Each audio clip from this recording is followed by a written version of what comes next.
Michael is. Yeah. What? Jim North, your bigger brother is Peter North. The guy they forgot. Don't get the kids, man. No. Can't get the kids. Condoms is the easy answer, but I didn't test them. Just test. HIV testing is probably number one. The Center for Disease Control, they were doing like a big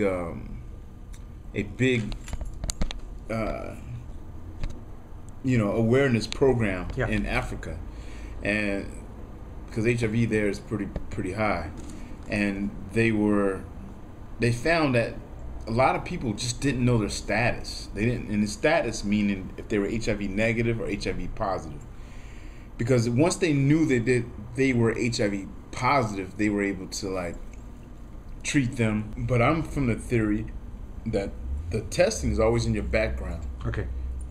Long as it overlaps, long as it's consistent, long as it's current, constant testing.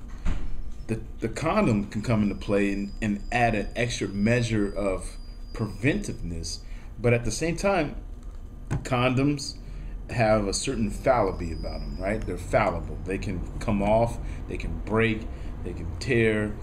I even read some places that in some countries, the women, men insist that they don't wear them. In the adult, in 16 years. 16 years. Mm-hmm. And how old are you now? I'm 40. Yeah, I was a kid. I'm still a kid. I started when I was 23. Yeah.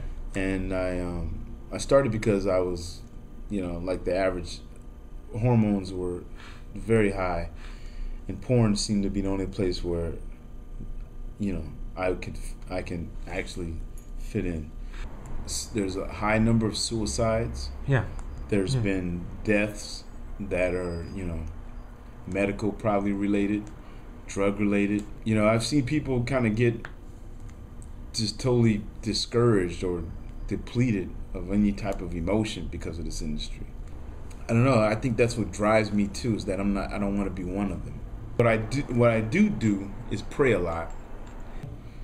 I think for some of us, and there's a group of us in this industry that find it,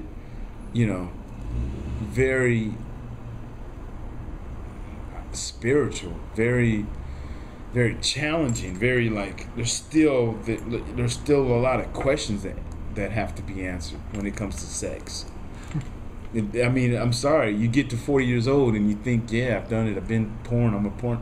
But there's still a lot of fucking questions. You're still not like there. You're still not like achieved anything. It's like a musician. They're still trying to tune that, get that guitar, like get that fucking sound. It's to work a lot, like crazy. And then I think it's just a matter of my attention or desire is like kind of elsewhere. Because you can work in this business. All you got to do is work for cheap. So you can work consistently, but then you work in a lot of environments that you're not comfortable, and you're not like they don't really appeal to you anymore. Like 5 days a week. 5 days a week. Mm-hmm. Huh. Easy. It's sometimes twice a day. No matter what, the price range seems to always be between $500 and $1,000 per performance. $1,000 per month. Mm-hmm. It's a lot. It's a lot. People, I've seen people make that. I mean, I've seen. When you say quality vis-a-vis of porn performance, what do you think about? I'll be honest with you. I worked for people that were, and my performance, the quality wasn't there. You know what I mean? I've seen scenes where like maybe the lighting should have been better, the makeup, maybe the quality of the camera person. The quality of the sex scene was just very low. But then I've seen things where, wow.